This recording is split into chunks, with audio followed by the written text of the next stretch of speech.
Hello, and welcome to another Rambling review from Adventures in TV Land. For this Rambling review, we're going to talk about Killers of the Flower Moon. Killers of the Flower Moon is based off a 2017 nonfiction book. It is directed by Martin Scorsese, and it is about the reign of terror of the Osage people in the early 1920s. The movie also stars Robert De Niro as William King Hale and Leonardo DiCaprio as Ernest Burkhart. It also stars Lily Gladstone as Molly Kyle. She's the Osage woman that Ernest falls in love with and marries in this film. The plot of the movie: William Hale, King Hale, he is a cattle rancher, and he is supposedly to be a friend of the Osage people. But unbeknownst to them, he has been plotting with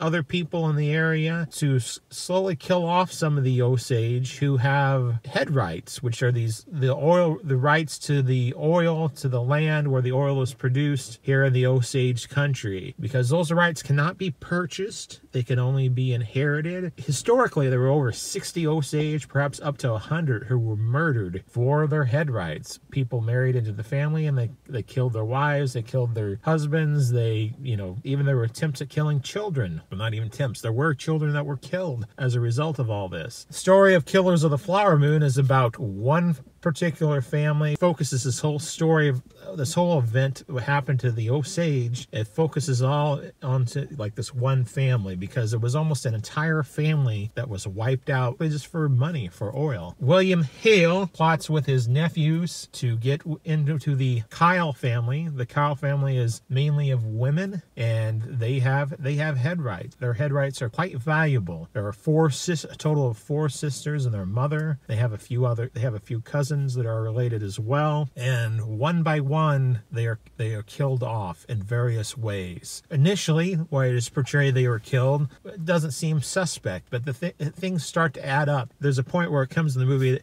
it doesn't even hide the fact of exactly what is going on, like there's some sort of mystery. Even though the things have not been proven or anything like that, there's a lot of suspicion going around in the town and in the area of what is occurring, but they don't know how to stop it, and they are unable to stop it. They appeal to the local lawmen, the local people, the law enforcers of the law. They are in on it. They are a part of the schemes that are going on, so they are unable to do anything. The tribal leaders appeal to the state, but the state is either unable or they refuse to help, and so they try hiring private investigators. Investigators are killed. They eventually appeal to Washington, and one last effort in doing so, the FBI. Actually, at the time, it's not known as the FBI. It's the Bureau of Investigation, though. But under J. Edgar Hoover, they take up the case. William Hale, he used his nephews to do that. That's kind of the general plot. Now, the way the movie is filmed, in some ways, it's almost filmed as a love story in some ways, set against this crime drama, because it does really kind of show the relationship between Ernest Burkhart, the nephew played by Leonardo DiCaprio, and Molly Kyle. Fell in love, and we don't know historically exactly how much Ernest, if he really did love his wife, or if everything had just been for show. The movie portrays it that he really did love his wife, but he loved his uncle and he loved money even more. Did some